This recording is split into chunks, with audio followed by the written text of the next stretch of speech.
이거는 이제 얘기하면 내가 많이 못 써먹는데 지금 건물을 알아보시는 분들에게는 오늘 정말 희소식입니다. 시간을 엄청나게 단축할 수가 있어요. 그렇게 보고 또 분석 따로 하고 따로따로 다 했는데, 근데 이거 프로테크가 나오면서 너무나 편해졌죠. 그냥 딱 찍으면 바로바로 나옵니다. 물론 이 추정가가 정말 정확해? 라고 하면 조금의 의문이 있을 수 있죠. 저는 거의 한 신뢰도를 한 80% 이상 보고 있거든요. 자, 랜드북 쪽에 물어봤는데 한번 업데이트가 됩니다.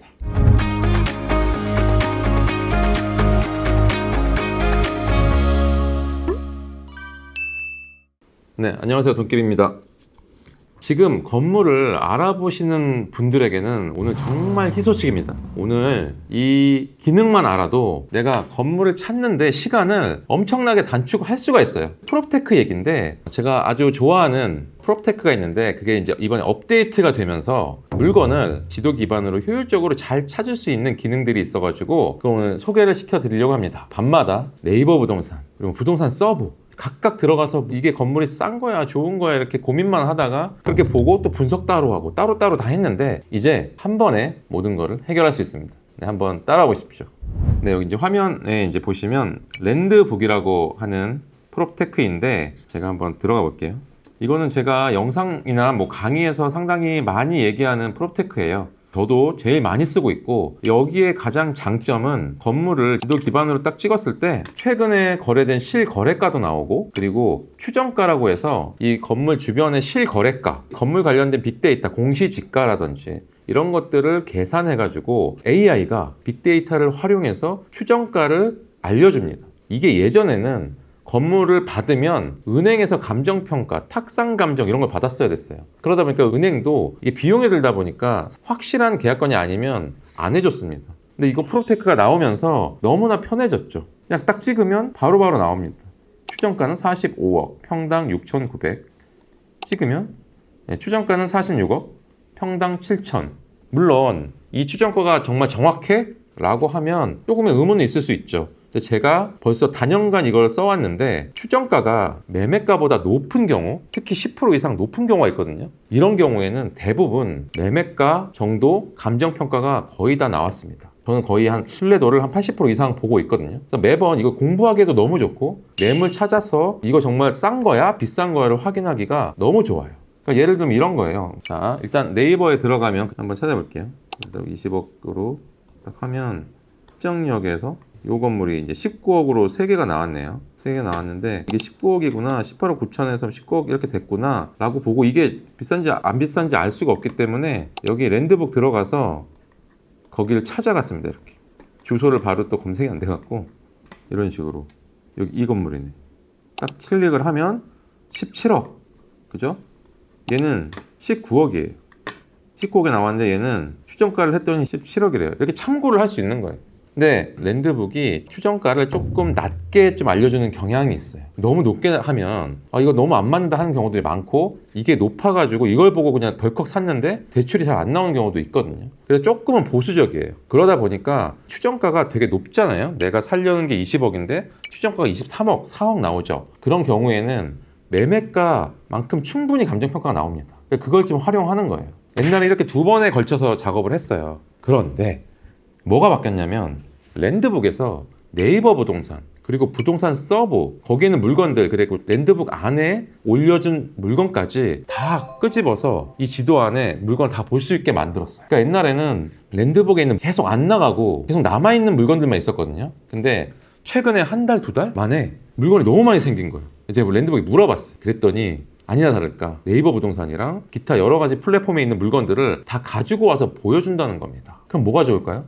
물건이 양도 많은데 아까 추정가 있죠? 추정가를 바로바로 볼 수 있어요. 그리고 여기서 정말 대박! 추정가가 높은 거 순서대로 지도 기반으로 소트가 가능합니다. 근데 물건까지 많으니까 내가 찾을 수 있는 물건이 훨씬 더 많은 거예요. 한번 볼게요. 여기 탐색이 있습니다. 탐색에 들어가서 메모를 클릭하면 축소를 해볼게요.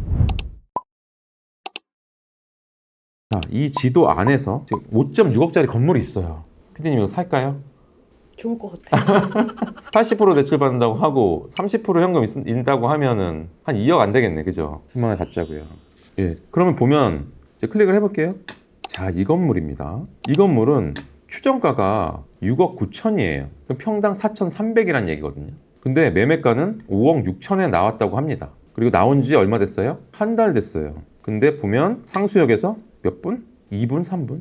그죠? 그러니까 저는 이제 이 물건이 좋습니다, 이걸 사세요, 이게 아니라 이런 패턴을 보여드리는 거예요. 옛날 같았으면 뭐 다 이렇게 저렇게 검색하고 클릭해서 주소 찾아서 들어가서 추정가가 얼마야 이랬는데, 지금은 지도 기반으로 물건이 많으니까 바로바로 찾을 수 있는 거예요. 그리고 그 지도에서 추정가 대비 가장 낮은 게 이거예요. 아까 큰 지도에서 마이너스 19%예요, 이건. 아, 추정가 대비 예, 추정가 대비. 19%.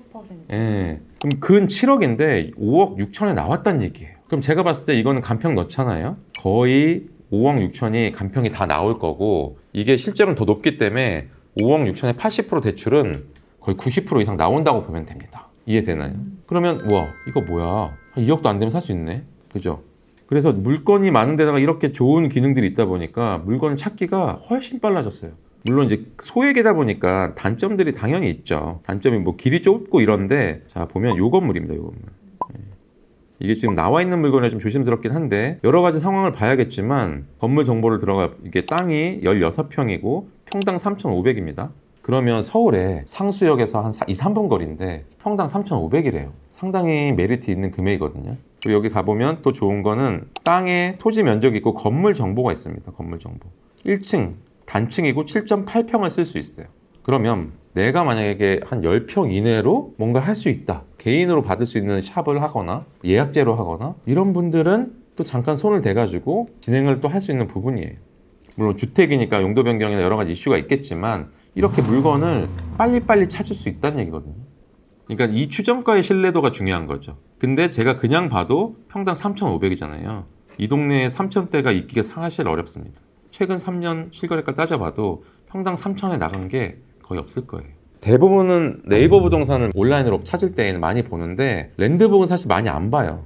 되게 오랫동안 묵혀서 안 나가는 것들만 있었거든요. 근데 지금은 바로바로 업데이트가 됩니다. 그리고 여기서 또 완전 꿀팁. 지금 이 서비스를 시작한 지 얼마 안 돼가지고 매일같이 실시간 업데이트가 되는 게 아니에요. 아, 이거는 이제 얘기하면 내가 많이 못 써먹는데 제가 랜드북 쪽에 물어봤는데 일주일에 한 번 업데이트가 됩니다. 그래서 네이버 부동산 같은 경우는 월요일 날 오후쯤 되면 업데이트가 많이 되어 있을 거예요. 그리고 서울, 경기 이런 식으로 순차적으로 넘어가요. 그래서 간혹 뭐 목요일, 금요일 날 물건이 있는데 클릭해서 바로 가게 했는데 안 되는 경우 있거든요. 그런 것들은 딴 데서 이미 물건을 샀거나 내렸거나. 얘도 한번 볼게요. 뭐 본 김에 여기 중개사로 이동이 있습니다. 이건 부동산 뱅크네요. 부동산 뱅크에서 올린 거예요. 그러니까 랜드북이 정말 머리 잘 썼죠. 자기네한테 물건 올려주세요 했던 사람만 받았을 때 몇 개 없었는데, 부동산 매물 플랫폼에 있는 물건을 다 긁어갖고 오니까 물건이 훨씬 많아. 네이버보다 더 많아. 그런데다가 소트까지 가능하니까 물건 찾기가 너무 좋아요. 그리고 두 번째 좋은 게 또 있습니다. 여기 보시면 여기 단가라고 있어요. 단가. 저는 네이버 부동산 하면서 좀 아쉬운 게 총액만 나와요. 10억이다. 그러면 이게 땅이 10평짜리인지 뭐 40평짜리인지 다 찍어봐야 되거든요. 아, 그래서 평당 얼마구나 아는데, 얘는 지도에서 단가를 클릭을 하면 바로 보입니다. 얘는 평당 6천, 4천, 9천, 보면 7천, 7천, 4천 다 나오죠. 3천대 있나요? 주변에? 나온 거 중에? 없잖아요. 심지어 그래서 이런 걸 다 감안해서 4천이래요. 추정가가. 근데 그거보다 더 낮은 거죠. 축소를 쭉 하면 이렇게 쭉 나옵니다. 이 건물은 추정가가 41억인데 추정가 대비 마이너스 16%고 매매가는 35억이랍니다. 근데 나온 지 2달 됐죠. 2달 됐구나 하면 아, 2달 동안 안 팔렸구나. 이런 거를 간접적으로 확인해 볼 수가 있어요. 그리고 또 한 가지. 이것도 뭐 네이버 부동산에도 있지만 여기 필터가 있습니다. 필터가 있어서 매물에서 최대 나는 15억 이하를 볼 거야. 이게 여기 15억에 나와 있는 겁니다. 물건들이 이렇게. 이것도 볼까요? 근데 얘는 추정가 15억인데 매매가 14억입니다. 추정가 마이너스 7%고, 그럼 이런 애들은 간평을 넣어보면 대부분 14억이 다 나와요. 왜 간평이 중요하냐면, 내가 14억에 살려고 하는데 간평이 10억밖에 안 나왔어. 그럼 대출이 80% 나오면 10억에 80%예요. 그럼 8억의 대출이면 내 돈이 6억이 들어가야 돼요. 근데 이런 물건을 주면 은행에서도 간평 14억 나왔습니다. 14억에 80%, 11억 2천 나옵니다. 이러다 보니까 은행도 좋아해요. 간평 나오는 거를 잘 갖고 오니까. 이렇게 찾을 수 있어요. 그럼 옛날보다 시간이 한 2배는 단축할 수 있거든요. 여기도 보면 너무 좋잖아요. 4천, 4천 쭉 보다가 지도 기반으로 그냥 찾을 수 있어요. 이거 3천? 나쁘지 않은데? 이런 식으로. 네, 이거 정말 저만 조용히 알고 썼던 거예요. 보통 많은 분들이 네이버 부동산에 많이 의존하거든요. 저도 그랬고, 그리고 프롭테크는 그냥 분석할 때만 썼어요. 근데 프롭테크가 점점 기능이 다양화되면서 물건도 바로 보고 바로 분석할 수 있는, 시간을 확 줄일 수 있는 좋은 이런 기능들이 계속 업데이트되고 있습니다. 내가 기존에 알았던 프롭테크들도 최근에 다시 한번 들어가 보세요. 계속 기능이 업데이트되고 있으니까 보시면 내가 좋은 건물을 조금 더 빨리 당겨서 만날 수 있을 것 같습니다. 자, 아직도 건물을 찾는 것 자체가 막연하고, 또 건물을 찾곤 있지만 이게 맞나? 이게 정말 좋은 건가? 어떻게 해야 될지 모르는 분들이 너무나 많아요. 그러니까 건물을 사야겠다는 마음은 알겠는데 어떻게 접근해야 될지를 상당히 어려워해요. 왜냐하면 전 재산이 들어가는 거니까. 그래서 저희가 이런 것들을 계속 깨드리려고요. 11월에도 무료 라이브를 진행할 예정입니다. 11월에는 27일 수요일 날 오후 8시부터 강호동 대표님이랑 저 돈깨비랑 같이 무료 라이브를 할 건데, 물고기 잡는 법을 알려드릴 겁니다. 어떤 건물을 어떻게 분석해서 사야 되는지, 그리고 너무나 많은 분들이 좋아하는 소액 건물 사례들을 좀 알려드릴 거고, 마지막에 Q&A를 할 거예요. 그래서 개개인이 가지고 있는 질문들을 주시면 제가 맨날 생각했던 거 외에 이런 것도 도움이 되겠구나 할 수 있는 것들을 많이 알려드릴 수 있을 것 같으니까 저희 무료 라이브에 꼭 오셔가지고 건물주가 될 수 있는 기간을 확 단축했으면 좋겠습니다. 감사합니다. 돈깨비입니다.